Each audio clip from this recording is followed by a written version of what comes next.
tears and they're laid on the altar. The service itself will begin at 11 o'clock.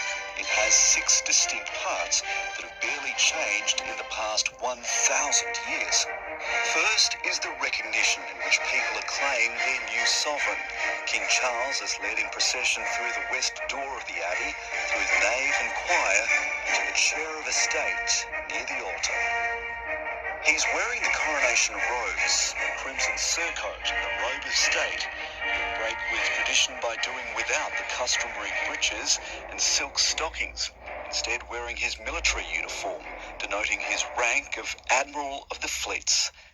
Members of the royal family will watch from the royal gallery as the king is presented to those gathered in the abbey by the Archbishop of Canterbury.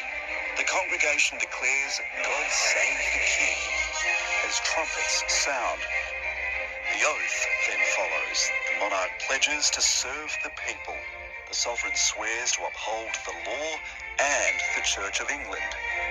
The next stage is the anointing, the most sacred moment in the ceremony. To symbolize the stripping of earthly vanity, the monarch is divested of all symbols of status, including the robe of state.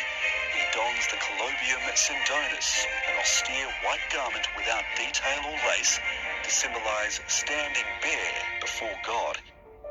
He then sits in the coronation chair, a wooden armchair commissioned in 1296 by King Edward.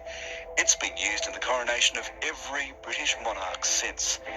Using the coronation spoon, the oldest surviving item in the crown jewels, the Archbishop anoints the King's hands, chest and head with holy oil. The King has requested his coronation oil be vegan, replacing the traditional civet and ambergris which are derived from animals.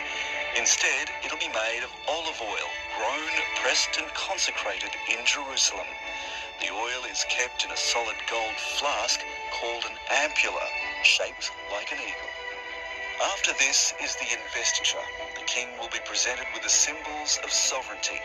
These include the super tunica, a flowing coat of gold silk, the stole royal, a long, narrow scarf-like garment embroidered with gold and silver threads, and finally the imperial mantle on top. The king is then passed the regalia, the royal orb representing religious and moral authority, the scepter with cross representing temporal power as head of state. It's topped with the first Star of Africa, the largest colourless cut diamond in the world. He'll also be handed the scepter with dove, a rod of gold topped with a white enamelled dove, a symbol of justice and mercy, representing the sovereign's spiritual role. To complete the ensemble, the king is then given a pair of golden spurs and armills, a type of bracelet.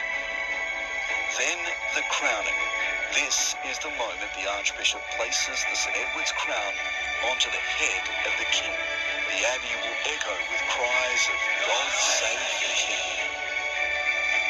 This is a signal for trumpets to sound from Westminster.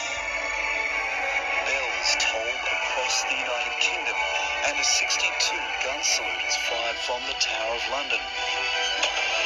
The 62 guns represent 21 guns fired to mark a royal occasion, 20 guns for the Tower as a royal palace, and 21 guns for the City of London. Now the final steps, the enthronement and homage. The king will leave the coronation chair and ascend the stairs to the throne, carrying the sword of state. The Archbishop of Canterbury and the Prince of Wales will take turns kneeling before the monarch. Less lavish service than those of the past. It'll also be